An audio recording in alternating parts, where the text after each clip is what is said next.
গর্ভে বাচ্চা থাকা অবস্থায় যদি মা মারা যায় তাহলে করণীয় কি, সেখানে কি করবে? গত কিছুদিন আগে কুমিল্লা থেকে এক ভাই আমাকে প্রশ্ন করেছেন, হুজুর ইমার্জেন্সি মাসালা আপনি উত্তর দেন, আমরা লাশ নিয়ে দাঁড়িয়ে আছি। আমি বললাম কি ভাই, কি হয়েছে?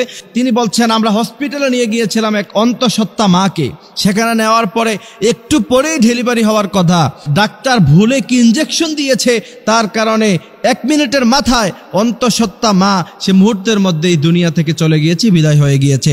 এখন তার ভিতরে বাচ্চা আছে, এখন কি করণীয়, আমরা কি করতে পারি হুজুর উত্তর দেন। আমি মুহূর্তের মধ্যে থমকে গেলাম, কারণ এমন প্রশ্ন আমার জীবনে আমি কোনোদিন শুনি নাই। এই জন্য আমি এটা জাতির উদ্দেশ্যে আলোচনা করে দিচ্ছি আজকের আলোচনায়। অবশ্যই আমাদের আলোচনা যারা শুনছেন, আদ-দাল্লু আলাল খায়রি কাফাইলিহি, এই হাদিসের ইস্তেদলালে আপনারা এটাকে শেয়ার করে দিবেন বেশি বেশি, যাতে করে গোটা জাতি জানতে পারে। কারণ একটি মাসালা আপনি আমল করেন অথবা না করেন, আপনি শিখলেন, বিশ্বনবী বলছেন নফল নামাজ পড়লে যে পরিমাণ সওয়াব, সেই পরিমাণ সওয়াব আল্লাহ পাক তোমার আমল নামায় দিয়ে দিবে।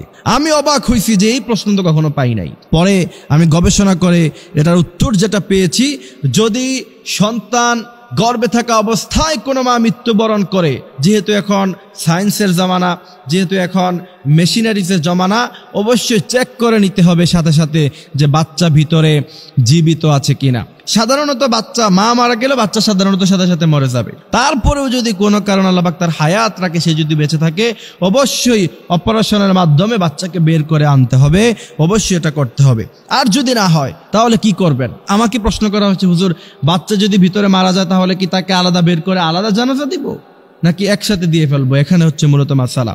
যদি আপনি চেক করার পরে দেখেন যে না বাচ্চাও দুনিয়া থেকে চলে গেছে, তাহলে অবশ্যই আপনি মায়ের পেটকে চিরাফারা করে, ইসলাম এটাকে সাপোর্ট করে না। মৃত্যুর পরে পোস্টমর্টম যেটা করা হয় বর্তমানে, যদি একান্ত কোনো প্রয়োজন না পড়ে, সাধারণ কোনো কারণে পোস্টমর্টম করা ইসলাম এটাকে জায়েজ করে নাই। যদি দেখেন যে বাচ্চাও ভিতরে মারা গেছে, মাও মারা গেছে, এমত অবস্থায় অবশ্যই দুইজনকে একসাথে জানাজা দিয়ে একই কবরে তাদেরকে দাফন করে দিতে হবে, বাচ্চা সেখান থেকে বের করা যাবে না। এই জন্য প্রিয় ভাইরা আমার, দুনিয়া নিয়ে এত আয়োজন, এত কিছু, অথচ একটু আগেই সেই বাবা জানতেন না, সেই স্বামী জানতেন না যে সে খুশিতে ছিল যে একটু পরে আমার সন্তান আসবে, আমি মানুষকে মিষ্টি খাওয়াবো, মিষ্টির টাকাটাও পকেটে এখনো পর্যন্ত আছে। কিন্তু 1 মিনিটের ব্যবধানে আল্লাহ কি করে দিলেন, তার সন্তানও নাই, তার প্রিয়তমা স্ত্রী, যার সাথে এত কাল এত সময় সে কাটিয়েছে, কত আলাপ, কত খুনছুটি, যা আমার মেয়ে হলে এই নাম রাখবো, ছেলে হলে এই নাম রাখবো, কত আলাপ আলোচনা, কত কিছু, কত গল্প, কিন্তু কোথায় গেল? 1 মিনিটের মাথায় তার বাচ্চাও নাই, তার প্রিয়তম স্ত্রীও নাই। এই জন্য প্রিয় ভাইয়েরা আমার, দুনিয়ার জীবনটা হচ্ছে ক্ষণস্থায়ী।